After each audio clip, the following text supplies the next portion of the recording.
ಬೆಂಗಳೂರಿಗೆ ನಾವು ದುಡ್ಕೊಂಡ್ ಬಂದ ಕೇಸಿ ನಾವು ಮನೆಗಳ ಕಡೆಗೆ ನಾವು ಹಾಳಾಗ್ತೀವಿ. ಇವ್ರು ಡ್ಯಾಮಿಡಮ್ ಹೊಡೆದ ಕೇಸಿ ಟಾಕ್ಗಳು ಹೊಡಿತಾರ. ಆ ಬ್ಲಾಸ್ಟ್ ಮಾಡೋದ್ರಿಂದ ಏನಾಗುತ್ತೆ ಅಂದ್ರೆ ನಮ್ಮ ಮನೆಗಳು, ಗ್ರಾಮದ ಮನೆಗಳೆಲ್ಲ ಹಳ್ಳಾಟಕ್ಕೆ ಸೀಳ್ತಾ ಇದ್ದಾವೆ. ಬ್ಲಾಸ್ಟ್ ತಿಳಿದು ನಮ್ಮ ಊರಾಗ ಎಷ್ಟು ಮನೆಗಳು ನಡಕ್ತಾವ. ಬೋರ್ ಹಾಕ್ತಿರೋ ನೋಡಾಕತ್ತೀರಿ ಅದೇ ಬಾಂಬು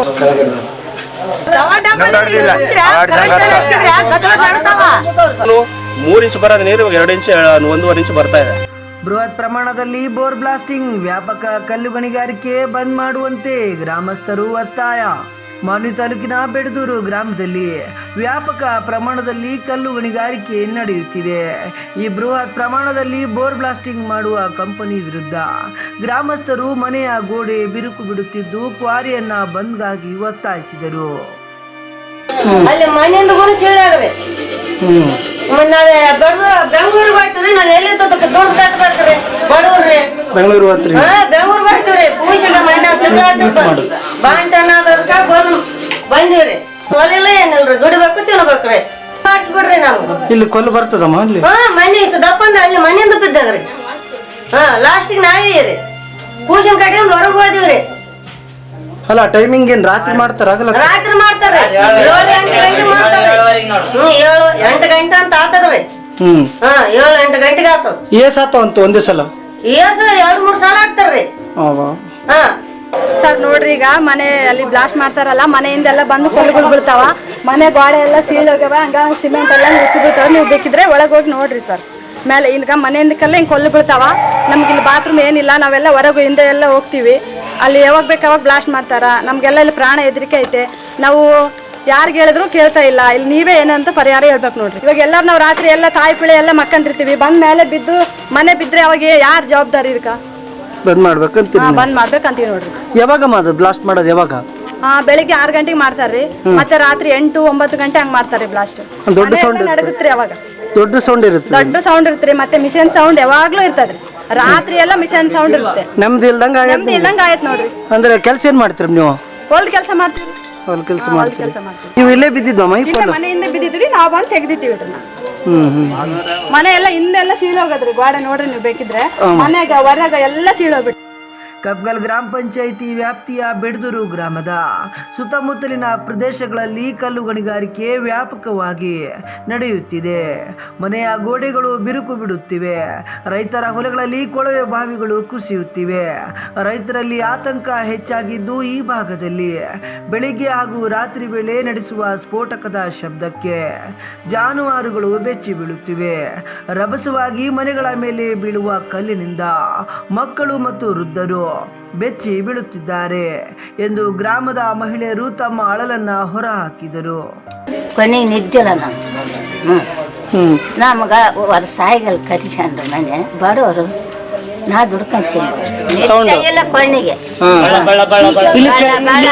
ಇಲ್ಲಿ ಬೀಳ್ತಾವ ಕೊಲ್ಲು? ಬೀಳ್ತಾವ. ಇವಕ್ಕೆ ತಿನ್ನಿಗೆ ಬೀಳ್ತಾವ. ಡೆಮ್ಮ ಬೀಳ್ತಾವ. ನಡಗ್ತದೆಲ್ಲ ಬಿಲ್ಡಿಂಗ್. ಭೂಮಿಗೆ ಇದು ಮನೆ ಆಡ್ತದೆ. ಮನೆಗಿದ್ದಾಗ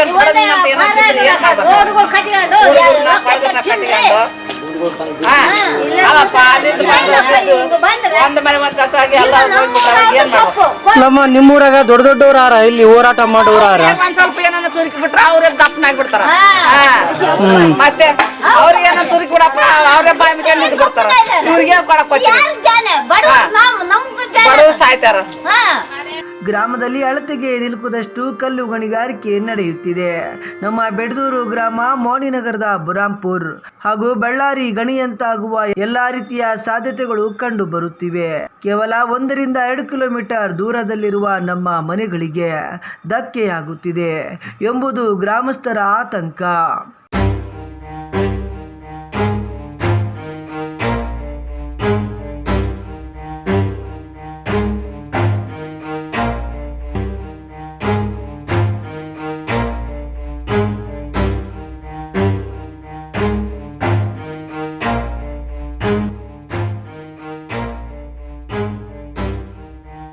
ಅದು 4 ಎಕರೆ ಐತೆ ಅಂತ ಹೇಳಿದ್ರಿ. 4 ಎಕರೆ ಐತೆ ಅಂತ ಹೇಳಿದ್ರಿ. ನಾವು ಕೇಳಕತ್ತೀವಿ. ಏನು ಗೊತ್ತಾ, ನಾವು ದೂರ ಐತೆ ಅಂತಂದು ಇವಾಗ ನಾವಲ್ಲಿ ಕ್ರಿಕೆಟ್ ಆಡಕ್ಕೆ ಬರ್ತಿರ್ತಿದ್ವಿ. ಇವಾಗ ಏನ್ ಹೇಳ್ರಿ ಪ್ರಾಣಿಗಳು ಬಂದು ಮೇಯಕ್ ರಂಗ ಆಗ್ಬಿಡೋದು ಎಲ್ಲ ಬ್ಲಾಸ್ಟ್ ಮಾಡಿಬಿಟ್ಟಾರ ಲಾಸ್ಟ್ ಹಿಡಿದು ನಮ್ಮ ಊರಾಗ ಎಷ್ಟು ಮನೆಗಳು ನಡಕ್ತಾವ ಎಷ್ಟು ಮಂದಿಗೆ ನಷ್ಟ ಆಗ್ತವ ಅನ್ನೋದು ಗೊತ್ತಿಲ್ಲ. ಇದು ಒಟ್ಟ ನಮ್ಗೇನ್ರಿ ಊರಾಗ ಪರಿಹಾರ ಬೇಡ, ನಮ್ಗೇನೋ ಬೇಡ, ಫಸ್ಟ್ ಇದು ಬಂದ್ ಮಾಡ್ಬೇಕು. ಇಲ್ಲಿಗೆ ಬಂದ್ ಮಾಡ್ಬೇಕು ಅಷ್ಟೇ. ಇಲ್ಲಿ ನೋಡ್ರಿ ಈ ಕಡೆ ನೋಡ್ರಿ ಸರ್, ಇದು ಎಷ್ಟು 4 ಎಕರೆ ಇಲ್ಲ ರೀ. 6 ಗಂಟೆಗೆ ಬ್ಲಾಸ್ಟ್ ಮಾಡಿದ್ರೆ ಊರಾಗ ತಮ್ಮನ್ ಸೌಂಡ್ ಬಂದ್ರೆ ಭೂಮಿ ಅಳ್ಳಾಡ್ದಂಗ ಆಗ್ತದಲ್ಲಿ ಒಳಗ. ಯಾರಿಗೆ ಗೊತ್ತ್ರಿ ಹೊಸ ಮನೆ ಯಾರಿಗೆ ಕೇಳ್ಬೇಕ್ರಿ ಹೇಳ. ಅವ್ರು ಏನು ಕೇಳಿದ್ರೆ ಪರಿಹಾರ ಕೊಡ್ತಂತ. ಪರಿಹಾರ ಎಷ್ಟು ಬೇಕು ಹೇಳ್ರಿ ನಾವು? ನಮ್ಗೇನು ಪರಿಹಾರ ಬೇಡ್ರಿ, ಬೇಕಿದ್ರೆ 1 ತಿಂಗಳು ನಮ್ಮ ಊರಾಗ ಹೇಳ್ತಾರೆ. ನಾವು ತಿರುಗಾಡಿ ಹೇಳ್ಬಿಡ್ತೀವಿ 1 ತಿಂಗಳು ನಾವೇ ದುಡ್ಡು ಕೊಡ್ತೀವಿ, ನೀವು ಬಿಟ್ಟು ಕೊಡ್ರಪ್ಪ ಅಂತೇಳಿ. ಪರಿಹಾರ ಎಷ್ಟು ಕೊಡ್ತಾರೆ ಸರ್? ಇವಾಗ ಎಷ್ಟು ಮನೆಗಳು ಅವ ನಮ್ಮ ಊರಾಗ? 6 ಮನೆಗೆ ಪರಿಹಾರ ಕೊಡ್ತಾರೆ. ಇವರು ಏನು ಪರಿಹಾರ ಬೇಡ ನಮ್ಗೆ, ಎಲ್ಲ ಬಂದ್ ಮಾಡಿಬಿಡ್ಲಿ. ಇದು ಬಂದ್ ಮಾಡೋದೇ ಬೆಸ್ಟ್ ರೀ. ಎಷ್ಟು ಚಂದ ಇತ್ತು ಊರನ್ನ, ಎಷ್ಟು ಹಾಳು ಮಾಡ್ಯಾರ ನೋಡ್ರಿ. ಮಿತಿಮೀರಿದ ಕಲ್ಲು ಗಣಿಗಾರಿಕೆಯಿಂದ ಪ್ರತಿನಿತ್ಯ ಓಡಾಡುವ ನೂರಾರು ಟಿಪ್ಪರ್ಗಳಲ್ಲಿ ಭಾರಿ ಪ್ರಮಾಣದ ಜಲ್ಲಿಕಲ್ಲು ಸ್ಯಾಂಡ್ ಸಾಗಿಸುವುದರಿಂದ ಗ್ರಾಮೀಣ ಪ್ರದೇಶದ ರಸ್ತೆಗಳೆಲ್ಲ ಹಾಳಾಗಿವೆ. ಕಳೆದ 1 ವರ್ಷಗಳಿಂದ ಇಲ್ಲಿನ ಗಣಿಗಾರಿಕೆಯನ್ನ ಮಾಡಿಕೊಂಡು ಬರಲಾಗುತ್ತಿದೆ. ಕಾಲುವೆಗಳು, ರೈತರ ವ್ಯವಸಾಯ ಮಾಡುವ ಜಮೀನುಗಳು ತೀರಾ ಹಾಳಾಗುತ್ತಿವೆ. ಈ ಆಳ ಹೆಚ್ಚಾದಂತೆ ಇಲ್ಲಿನ ಅಂತರ್ಜಲವು ಕುಸಿಯಲಿದೆ. ಕ್ವಾರಿಗಳಲ್ಲಿನ ಆಳ ಹೆಚ್ಚಿದಂತೆ ಅಕ್ಕಪಕ್ಕದ ಕೊಳವೆ ಬಾವಿಗಳಲ್ಲೂ ನೀರಿನ ಪ್ರಮಾಣ ಕಡಿಮೆಯಾಗುತ್ತಿದೆ ಎಂದು ಇಲ್ಲಿನ ಗ್ರಾಮಸ್ಥರ ದೂರಾಗಿದೆ. ನನ್ನ ಹೆಸರು ಮಹೇಶ್ ಅಂತ. ರೋಡ್ ಇದು ಕ್ವಾರಿ ಓಪನ್ ಮಾಡಿದ್ದಾರೆ ನಮ್ಮ ಬಿಡದೂರ ಹತ್ರ. ಸುಮಾರು 300ರಿಂದ 400 ಮೀಟ್ರ್ ಅಂತರದಲ್ಲಿದೆ ಅದು. ಇವಾಗ ಅಲ್ಲಿಂದ ಸಿಡಿಸೋ ಬ್ಲಾಸ್ಟಿಂದ ಏನೋ ಬೋರ್ವೆಲ್ ಬಿಟ್ಟಿಂದ ಬ್ಲಾಸ್ಟ್ ಮಾಡ್ತಾ ಇದ್ದಾರೆ. ಆ ಬ್ಲಾಸ್ಟ್ ಮಾಡೋದ್ರಿಂದ ಏನಾಗುತ್ತೆ ಅಂದರೆ ನಮ್ಮ ಮನೆಗಳು, ಗ್ರಾಮದ ಮನೆಗಳೆಲ್ಲ ಹಳ್ಳಾಟಕ್ಕೆ ಸೀಳ್ತಾ ಇದ್ದಾವೆ. ದಯವಿಟ್ಟು ಅಂತ ಹೇಳ್ತಾ ಇದ್ದೀನಿ ಅಂತಂದರೆ ಅದನ್ನು ಸ್ಟಾಪ್ ಮಾಡೋಕ್ಕೆ ನಾವು ಆಲ್ರೆಡಿ DC ಅವರಿಗೆ, AC ಅವರಿಗೆ, ಭೂ ಮತ್ತು ಗಣಿ ವಿಜ್ಞಾನಿಕ ಇಲಾಖೆಗೆ ಮತ್ತು SP ಅವರಿಗೆ, ನಮ್ಮ ತಹಸೀಲ್ದಾರ್ ಅವ್ರಿಗೇನೋ ಇದ್ರ ಬಗ್ಗೆ ಮಾಹಿತಿ ನೀಡಿದ್ದೀವಿ. ಆದೇನಂತಂದ್ರಿಗಿನ ಅದು ಯಾವುದೇ ರೀತಿಯಿಂದ ಇದು ಸ್ಟೇಟ್ ಗೌರ್ಮೆಂಟ್ ಪ್ರಾಜೆಕ್ಟ್ ಇದೆ, ನಾವು ನಿಲ್ಲಿಸೋಕ್ಕಾಗಂಗಿಲ್ಲ. ಇದು ನೀವು ಮುಂದಿನ ಅದಕ್ಕೆ ಓರಿ ನಾವು ಇದನ್ನು ಯಾವುದೇ ರೀತಿಯಿಂದ ಸ್ಟಾಪ್ ಮಾಡೋಕ್ಕಾಗ್ತಿಲ್ಲ ಅಂತ ಹೇಳ್ತಾ ಇದ್ದಾರೆ ಅವರು. ಇವಾಗ ನಾವು ದಯಮಾಡಿ ಇವಾಗ ಸರ್ಕಾರಕ್ಕೆ ಮನವಿ ಮಾಡ್ತಿದ್ದೆ ಏನಂತಂದರೆ, ನೋಡಿ ಸರ್, ಇವಾಗ ಏನಂತಂದರೆ ನಾವು ಬಡ ಜನರು ಬೆಂಗಳೂರು ಹೋಗಿ ವಲಸೆ ಮಾಡ್ಕೊಂಡ್ಬಿಟ್ಟು ವಲಸೆ ಹೋಗ್ಬಿಟ್ಟು ಅಲ್ಲಿ ದುಡ್ಕೊಂಡ್ಬಂದು ಜನ ಜೀವನ ಮಾಡ್ತಿರೋರು. ಸಣ್ಣ ಪುಟ್ಟ ಮನೆ ಕಟ್ಟಿದ್ದೀವಿ. ಇವಾಗ ಆ ಮನೆಗಳ ಬಿದ್ದರಿಗಿನ ನಾವು ಜೀವನ ಮಾಡೋದು ಹೆಂಗೆ? ಇಲ್ಲ, ಇವಾಗ ನಿಮಗೆ ರೋಡ್ ಪ್ರಾಜೆಕ್ಟೇ ಮುಖ್ಯವಾಯಿತು ಅಂತಂದರೆ ನಮ್ಮನ್ನು ಅಂದಿರಲ್ಲ, ನಮ್ಮನ್ನು ಊರು ಬಿಟ್ಟು ಕಳಿಸ್ಬಿಟ್ಟು ಎಲ್ಲ ದೂರ ಹೋಗಿ ನಾವು ಮಾಡ್ಸಕ್ಕೆ ಹೇಳ್ರಿ. ಇಲ್ಲ ಅಲ್ಲಾದ್ರೆ ಇರ್ತೀವಿ. ಇಲ್ಲ, ನಿಮ್ಮ ರೋಡ್ ಪ್ರಾಜೆಕ್ಟ್ ಮುಖ್ಯವಾಗಿತ್ತು ಅಂತಂದರೆ ದಯವಿಟ್ಟು ಹೇಳ್ತಾ ಇದ್ದೀವಿ, ದಯಮಾಡಿ ನಮ್ಮ ಸಿದ್ದರಾಮಯ್ಯ ಸಾಹೇಬರಿಗೆ ಇದರಿಂದ ನಾವು ಮನವಿ ಮಾಡ್ತಿರೋದೇನಂತಂದರೆ, ಈ ನಾವು ರೋಡ್ ಮಾಡೋದ್ರಿಂದ ನಮಗೇನೋ ಅಭ್ಯಂತರ ಇಲ್ಲ ಸರ್, ಮಾಡಲಿ. ಬಟ್ ಏನಪ್ಪ ಅಂತಂದರೆ ಸುಮಾರು ಗುಡ್ಡಗಳಿದೆ ನಮ್ಮ ಬಿಡದೂರು ಬಗಲಲ್ಲಿ 300-400 ಮೀಟ್ರ್ ಹತ್ತಿರದಲ್ಲಿರುವ ಕ್ವಾರಿ ಮಾಡೋದು ಯಾವುದು ಸರಿ ಅಂತ ಹೇಳ್ತಾ ಇದ್ದೀನಿ ನಾವು. ರಾಯಚೂರು ಡಿಸ್ಟಿಕ್ಕಲ್ಲಿ 6 ಕಿಲೋಮೀಟರ್ 7 ಕಿಲೋಮೀಟರ್ ಗುಡ್ಡ ಇದೆ.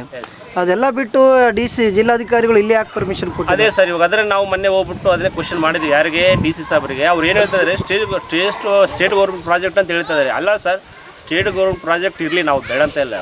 ಈಗ ಏನಂತಂದ್ರೆ ಇನ್ನೂ ಒಂದು ಊರನ್ನ ಹಾಳು ಮಾಡಿಬಿಟ್ಟು ರೋಡ್ ಮಾಡಂತ ಹೇಳಿದಾರ, ನಾವು ಕ್ವಶನ್ ಮಾಡ್ತಾ ಇದ್ದೀವಿ. ನೋಡ್ರಿ ಸರ್, ಇವಾಗ ಇಲ್ಲ ಅಂತಂದ್ರೆ ನಮ್ಮನ್ನ ಬಿಡದೂರು ಗ್ರಾಮೀಣ ಸ್ಥಳಾಂತರ ಮಾಡಕ್ಕೆ ಹೇಳ್ರಿ. ಇಲ್ಲಾಂದ್ರೆ ನಾವು ಹೋಗ್ತೀವಿ, ಎಲ್ಲಾದ್ರೂ ಹೋಗಿ ನಾವು ಜೀವನ ಮಾಡ್ತೀವಿ. ಅವರು ಪ್ರಾಜೆಕ್ಟ್ ಮುಗಿದ ಮೇಲೆ ಬರ್ತೀವಿ, ಎಲ್ಲ ಮನೆಗಳಿದ್ರೆ ಇರ್ತೀವಿ. ಇಲ್ಲ ಅಂತಂದ್ರೆ ಕಡಿಬಿಟ್ಟು ಮತ್ತೆ ಅದಂತೆಲ್ಲ ಜೋಬಡ ಕಟ್ಬಿಟ್ಟು ಅವ್ರಿಗೆ ತೋರಿಸ್ತೀವಿ ನಾವು. ಬೇಕಾ ಯಾವ ರೀತಿ ಹಾನಿ ಆಗಿದೆ ಅದರಿಂದ? ನೋಡಿ ಸರ್, ಇವಾಗ ಆಲ್ರೆಡಿ ಹಾನಿ ಆಗದೆ ಅಂತೇನಿಲ್ಲ. ಆಲ್ರೆಡಿ ಕಲ್ಲುಗಳು ಬರ್ತಾ ಇದೆ ಊರುಗಳ, ಮನೆಗಳು ಸೀಳ್ತಾ ಇದ್ದಾವೆ, ಟಿನ್ನಿನ ಮೇಲೆ ಬೀಳ್ತಾ ಇದೆ. ಹೊಸ ಕೆಲವೊಬ್ರು ಏನಪ್ಪ ಅಂದರೆ ಎಷ್ಟೋ ವರ್ಷಗಳಿಂದ ದುಡ್ಡು ಕೂಡಿಟ್ಬಿಟ್ಟು ಕೆಲವೊಬ್ರು ಹೊಸ ಮನೆ ಕಟ್ಟಿದ್ದಾರೆ. ಪಾಪ ಕನಸದು ಮನೆ ಏನಂತಂದರೆ ಬಡವನ ಕನಸದು. ಆ ಕನಸನ್ನು ಅವರು ಭಗ್ನ ಮಾಡ್ತಾ ಇದ್ದಾರೆ. ನಮ್ಮದು ವಿರೋಧ ಏನಿಲ್ಲ ಸರ್, ಆದರೆ ದಯವಿಟ್ಟು ಆ ಕ್ವಾರಿನ ನಿಲ್ಲಿಸ್ಬೇಕಷ್ಟೇ. ಕ್ವಾರಿ ನಿಲ್ಲಿಸ್ಬೇಕು. ಉದ್ದೇಶ ಏನಂತಂದ್ರೆ ಅದರಿಂದ ಸ್ಟಾಪ್ ಮಾಡಿ ಅದನ್ನು ರೋಡ್ ನಿಲ್ಲಿಸಂತ ನಾವು ಹೇಳ್ತಿಲ್ಲ. ಆ ಕ್ವಾರಿನ ಸ್ಟಾಪ್ ಮಾಡಿಬಿಟ್ಟು ಮುಂದೆ ಏನಾದರೂ ಅದಂತೆಲ್ಲ ನಮ್ಮ ಗ್ರಾಮದಿಂದ ದೂರ ಇರುವಂಥ ಎಲ್ಲಾದರೂ ಮಾಡ್ಕೊಳ್ಳೋಕ್ಕೆ ನಮ್ದು ಅಭ್ಯಂತರ ಇರುತ್ತೆ ದಯವಿಟ್ಟು. ಅಲ್ಲ ಬ್ರೋ, ಬೋರ್ ಬ್ಲಾಸ್ಟಿಂಗ್ ಎಲ್ಲಿ ಇಲ್ಲ.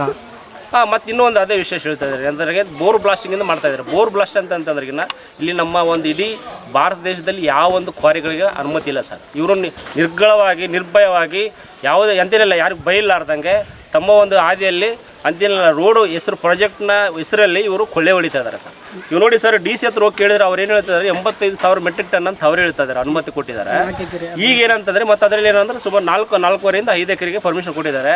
ಇವಾಗ ನೀವು ನೋಡಿದ್ರ ಪ್ರಕಾರ ಏನಿಲ್ಲ ಅಂದರೆ ಒಂದು 30 ಎಕರೆಗೆ ಅವರು ಕೈ ಹಾಕಿದ್ದಾರೆ. ಮತ್ತು ಅಂತಿನೆಲ್ಲ ಎಷ್ಟು ಅಗಾಧವಾಗಿ ತೆಗೆದಿದ್ದಾರೆ ಅಂತಂದ್ರೆಗಿನ್ನ ನನಗನ್ಸಿದ ಮಟ್ಟಿಗೆ ಒಂದು 4 ರಿಂದ 5 ಲಕ್ಷ ಮೆಟ್ರಿಕ್ ಟನ್ ಅವರು ಲೂಟಿ ಮಾಡಿದ್ದಾರೆ.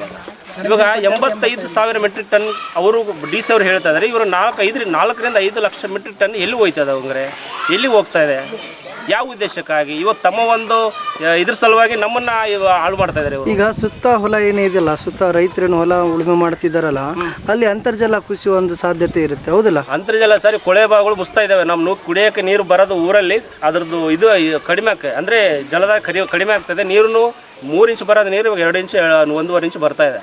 ಅದನ್ನು ಜಲಧಾರ ಕುಸಿತಾ ಇದೆ. ಆಮೇಲೆ ಏನಂತಂದ್ರೆಗಿನ ಸುಮಾರು ಹೊಲಗಳು ಆ ದಸ್ತಿಯಿಂದ ಎಲ್ಲ ಹೊಲಗಳು ಹಾಳಾಗಿವೆ. ಈವನ್ ಅದನ್ನು ನಷ್ಟ ಪರಿಹಾರ ಕೇಳಿದ್ರೆಗಿನ ಅದಕ್ಕೂ ಯಾವುದೇ ರೀತಿಯಿಂದ ಕ್ಯಾರೆ ಅಂತ ಇಲ್ಲ ಅವರು. ಇಲ್ಲ ಸರ್, ಇಷ್ಟೆಲ್ಲ ಒಂದನ್ನು ನಾವು ಅನುಭವಿಸ್ಬೇಕಾದ್ರೆಗಿನ ಇವರು ಕಣ್ಣು ಮುಚ್ಚಿಕೊಂಡು ಇಲ್ಲ ಸರ್ ನಾವು ಕೇಳಿಲ್ಲ ಅಂತಂದ್ರೆ ತಪ್ಪಾಗುತ್ತೆ. ನೋಡಿರಿ, ತಹಸೀಲ್ದಾರಿಂದ ಹಿಡಿದು ಭೂಮಧ್ಯ ಗಣಿ DC ಅವರಿಗೆ, AC ಅವರಿಗೆ, SP ಅವರಿಗೆ ಎಲ್ಲರಿಗೂ ಮನವಿ ಮಾಡಿದ್ದೀವಿ. ಯಾರ ಪ್ರಭಾವ ಇದೆ ಅಂತೀನಿ ಸರ್, ಪ್ರಭಾವ ಎಂಬಕ್ಕೆ ಏನಿಲ್ಲ. ಇವಾಗ ಇನ್ನೊಬ್ಬರ ಹೆಸರು ನಾವು ಹೇಳೋದು ತಪ್ಪಾಗ್ತದೆ. ಯಾಕಂದ್ರೆ ಈಗ ತಿನ್ನೋನು ಹೆಂಗಾದ್ರು ತಿಂತ ಅಂತಾನೆ, ಅದ್ರ ಬಗ್ಗೆ ನಾವು ಬೇಕಾಗಿಲ್ಲ. ನಾವು ಕೇಳ್ತಿರೋದು ಏನಂತಂದ್ರೆ ಈಗ ನೇರ ನೋಡಿ ಕೇಳ್ತಾ ಇದೀವಿ, ಯಾರಿಗೆ ಸರ್ಕಾರ ಕೇಳ್ತಾ ಇದೀವಿ, ನಮ್ಮ DC ಸಾಹೇಬ್ರಿಗೆ ಕೇಳ್ತಾ ಇದೀವಿ. ಇದನ್ನ ದಯವಿಟ್ಟು ಇದು ಸ್ಟಾಪ್ ಮಾಡಬೇಕು. ಸ್ಟಾಪ್ ಆಗ್ಬಿಟ್ಟು ಬೇರೆ ಕಡೆ ಎಲ್ಲರೂ ಕೂಡ ಹಾಕಿ ನಮ್ಗೆ ಸಂತೋಷ ಇಲ್ಲ ಸರ್. ನಾವು ಅದರ ಮುಖ್ಯ ಅಂತ ಹೇಳಿದ್ರೆ ನಾವು ಬೆಡದೂರು ಗ್ರಾಮನ್ನ ವಲಸೆ ಬಿಟ್ಬಿಟ್ಟು ಬೇರೆ ಕಡೆ ಎಲ್ಲಾದ್ರೂ ಜನ ಎಲ್ಲ ಹೋಗಿ ಅಲ್ಲಿ ಕುಂದಿರ್ತಾರೆ ನೋಡಿ. ಸ್ಥಳೀಯವಾಗಿ ಗ್ರಾಮ ಪಂಚಾಯತ್ ಇದೆ, ಅಲ್ಲಿಂದ ಏನಾದರೂ ಅವರು ಪರ್ಮಿಷನ್ ಕೊಟ್ಟಿದ್ದಾರಾ? ಗ್ರಾಮ ಪಂಚಾಯತ್ ಸದಸ್ಯರೇನು ಸರ್, ಇವಾಗ ನಾನು ಗ್ರಾಮ ಪಂಚಾಯತ್ ಸದಸ್ಯರು ನಾನು ಕೂಡ ಇವನು. ಯಾಕಂತಂದ್ರೆ ನಮ್ಮ ಪರ್ಮಿಷನ್ ಇಲ್ಲ, ಅವ್ರು ಮಾಡ್ತಾ ಇದ್ದಾರೆ. ಅವ್ರು ಹೇಳ್ತಾ ಇದಾರೆ ಅಂತಂದ್ರೆ ನಮ್ಮ ಒಂದು PDO ಅಧಿಕಾರಿಗಳು ಕೂಡ ಇಲ್ಲ ಸರ್, ಅವರು ಸ್ಟೇಟ್ಗಳು ಪ್ರಾಜೆಕ್ಟ್ ಇದೆ, ಹಂಗಾಗಿ ಮೇಲೆ DC ಸಾಹೇಬ್ರು ಆರ್ಡರ್ ಕೊಟ್ಟಿದ್ದಾರೆ, ಅವ್ರು ಮಾಡ್ತಾ ಇದ್ದಾರೆ ಸರ್, ನಮ್ಮ ಕಡೆಯಿಂದ ಏನು ಮಾಡೋಕ್ಕಾಗಲ್ಲ ಅಂತ ಅವ್ರು ನಿರ್ಗಳವಾಗಿ ಹೇಳ್ತಾರೆ. ಈಗ ಮುಂದಿನ ನಡೆ ಏನ್ರಿ ನಿಮ್ಮದು? ಸರ್, ಇವಾಗ ಏನಿಲ್ಲ, ಇನ್ನೊಂದು ಸಾರಿ ಮನವಿ ಮಾಡ್ತೀವಿ. ಸ್ಟಾಪ್ ಮಾಡಿಲ್ಲ ಅಂತಂದ್ರೆ ಈಗ ಉಗ್ರವಾದ ಹೋರಾಟ ಮಾಡ್ತೀವಿ ಅಷ್ಟೇ. ಏನು ಸರ್, ಸ್ಟ್ರೈಕ್ ಮಾಡ್ತಾರಲ್ಲ, ಕುಂದಿರ್ತಾರೆ. ನೋಡಿ ಸರ್, ಅಂದರೆ ಹೋಗಿ ಸೀದಾ ಹೋಗ್ಬಿಟ್ಟು DC ಆಫೀಸಿಗೆ ಮುತ್ತಿಗೆ ಹಾಕ್ತೀವಿ ಅಷ್ಟೇ. ಯಾಕಂತಂದ್ರೆ ಏನೋ ಮನವಿ 2 ಸಾರಿ 3 ಸಾರಿ ಕೊಟ್ಟಾಗಿದೆ. ಅದು ಯಾವುದೇ ರೀತಿಯಿಂದ ಕ್ಯಾರೆ ಅಂತ ಇಲ್ಲ. ನಮ್ಮ ಮುಂದಿನ ದಾರಿ ಅದೇ ಸರ್, ಹೋರಾಟ ಮಾಡೋದು ನಮ್ಮ ಕೆಲಸ ಅಷ್ಟೇ. ಇಲ್ಲ ಅಂತಂದ್ರೆ ಇಲ್ಲ ಬಿಟ್ಟು ಹೋಗಂತಂದ್ರೆ ಬಿಟ್ಟು ಹೋಗೋಕೆ ರೆಡಿ ಇದ್ದೀವಿ ಸರ್. ವಲಸೆ ಅಂದರೆ ಬಿಟ್ಬಿಟ್ಟು ಹೋಗ ತಾವು ಎಲ್ಲಾದ್ರೂ ಪ್ಲೇಸ್ ತೋರ್ಸಕ್ಕೆ ಹೇಳಿ ಅಲ್ಲಿ ಹೋಗ್ಬಿಟ್ಟು ವಾಸ ಮಾಡ್ತೀವಿ. ಎಲ್ಲ ನಡುತ್ತದ ಏನು? ನಡಗ್ತಾವ ಸರ್. ಏನು ಟೈಮಿಂಗ್ ಮಾಡ್ತಾರ? ಅದು ರಾತ್ರಿ ಮಾಡ್ತಾರ, 6 ಗಂಟೆಗೆ ಮಾಡ್ತಾರ ಸರ್, ಸಂಜೆ. ನಾ ಸಾಲ ಮಾಡ್ಕೊಂಡು ಮನೆ ಕಟ್ಸಿದ್ವಿ, ಎಲ್ಲಿಗೆ ಹೋಗ್ಬೇಕು ಸರ್? ಸಾಲದಾಗ ಕಟ್ಟಿದ್ರಿ ಮನೆ? ಸಾಲದಾಗ ಕಟ್ಟಿವಿ ಸರ್. ನಾವು ಬಡವರು ಹೊಲಿಲ್ಲ, ಮನೆ ಇಲ್ಲ, ಇದಿಷ್ಟು ಮನೆ ಮಾಡ್ಕೊಂಡ್ವಿ ಸಾಲ ತಂದು. ಈಗೇನು ಹೇಳ್ತೀರಿ ಅವರಿಗೆ, ಒಡೆಯವ್ರನ್ನ? ಮತ್ ನೋಡ್ರಿ ಸರ್, ಮತ್ ನಾವ್ ಇರಮ್ಮ ಬೇಡ. ಸಂಬಂಧಪಟ್ಟ ಅಧಿಕಾರಿಗಳು ಕ್ರಮ ಕೈಗೊಳ್ಳದಿರುವುದು ಗ್ರಾಮಸ್ಥರ ಆಕ್ರೋಶಕ್ಕೆ ಕಾರಣವಾಗಿದೆ. ಈ ಸಂದರ್ಭದಲ್ಲಿ ಕಬ್ಗಲ್ ಗ್ರಾಮ ಪಂಚಾಯಿತಿ ಸದಸ್ಯರಾದ ಮಹೇಶ್, ಈರೇಶ್, ಮಹಾದೇವ, ಮಾಜಿ ಸೈನಿಕರು ಸೇರಿದಂತೆ ಇನ್ನೂ ಅನೇಕರು ಉಪಸ್ಥಿತರಿದ್ದರು.